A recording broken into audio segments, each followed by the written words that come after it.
Pada pembelajaran jarak jauh ini, Ananda akan mendapatkan pembelajaran 1, 2, dan 3 yang terdiri dari muatan bahasa Indonesia, muatan PPKN, muatan IPA,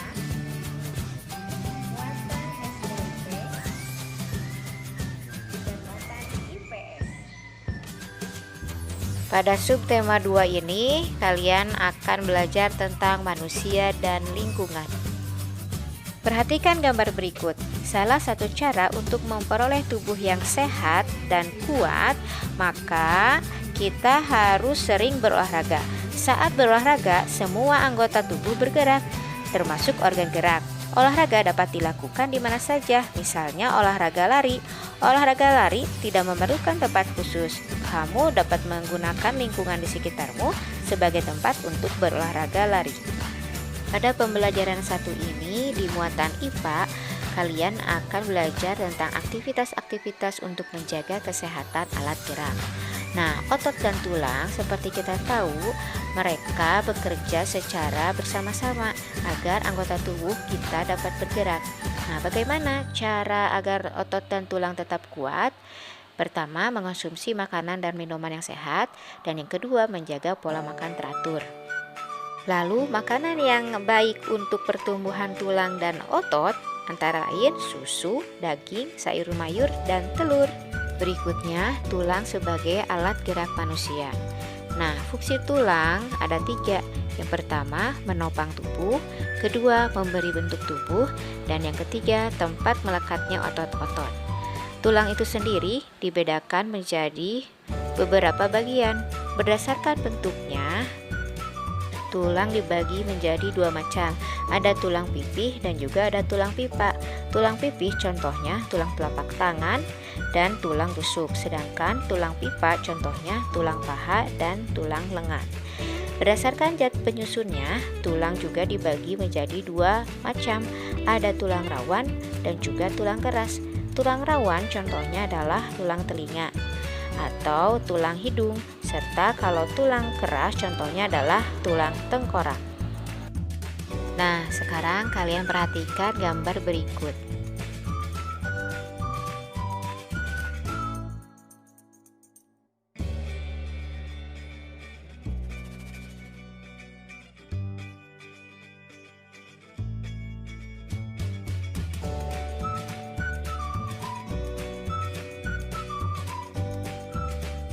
Pada muatan bahasa Indonesia, kamu akan mengidentifikasi ide pokok dalam teks. Kita tahu ide pokok itu merupakan inti permasalahan dari sebuah teks. Untuk memudahkan dalam mengidentifikasi ide pokok, kamu dapat menggunakan tabel agar bisa membedakan paragraf 1 sampai paragraf terakhir. Yang berikutnya, menemukan ide pokok dalam teks lisan. Teks lisan merupakan teks hasil pembicaraan seseorang atau hasil percakapan, misalnya percakapan atau teks tulis yang dibacakan oleh gurumu. Nah, cara menentukan ide pokok pada teks lisan ada 3 cara, yaitu 1. Dengarkan teks dengan sungguh-sungguh. 2. Catatlah permasalahan atau peristiwa yang dibicarakan dalam teks. Dan 3. Tentukan topik serta kalimat utama yang menjadi inti pembicaraan dari teks lisan. Berikutnya, menunjukkan ide pokok dalam teks percakapan. Teks percakapan termasuk juga ke dalam teks lisan. Nah, berikut hal-hal yang perlu diperhatikan untuk menentukan ide pokok pada teks percakapan. Ananda silahkan baca sendiri ya.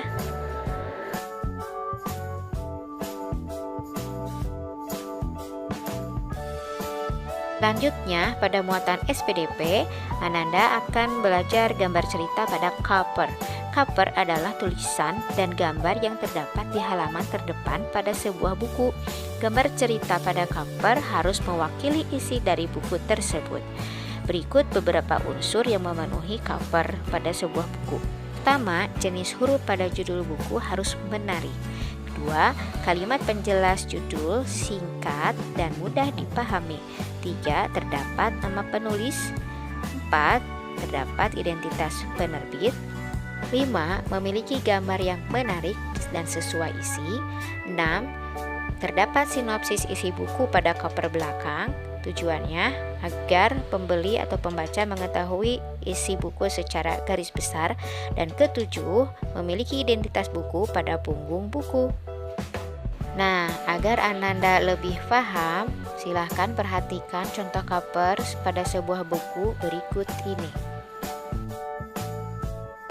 Berikutnya, pada muatan IPS, kalian akan belajar karakteristik geografis Indonesia dalam peta. Peta sendiri itu adalah gambaran seluruh atau sebagian permukaan bumi. Peta dilukiskan di suatu bidang datar dengan skala tertentu. Peta dibagi menjadi dua macam. Satu, peta umum, yaitu peta yang menggambarkan suatu daerah secara umum. Dan yang kedua, peta khusus, yaitu peta yang menggambarkan hal-hal khusus dari suatu daerah. Contoh dari peta khusus misalnya persebaran jenis kelamin ataupun pekerjaan di suatu wilayah. Contoh lain dari peta khusus yaitu persebaran suku-suku bangsa yang ada di Indonesia. Karena Indonesia memiliki wilayah yang sangat luas, maka mengakibatkan keberagaman penduduknya. Pada muatan PPKN, kita akan belajar nilai-nilai luhur Pancasila dalam kehidupan sehari-hari. Negara Indonesia adalah negara yang besar. Hal tersebut tercermin dari kondisi geografis Indonesia dan keragaman masyarakat di dalamnya. Keragaman tersebut antara lain ada suku, budaya, dan agama. Keragaman ini tidak membuat Indonesia menjadi bangsa yang terpecah belah, tetapi tetap bersatu dengan berdasarkan nilai-nilai luhur Pancasila. Nilai-nilai luhur tiap sila dalam Pancasila tercermin dalam kehidupan berbangsa dan bernegara bagi masyarakat Indonesia. Pancasila adalah dasar negara bangsa Indonesia.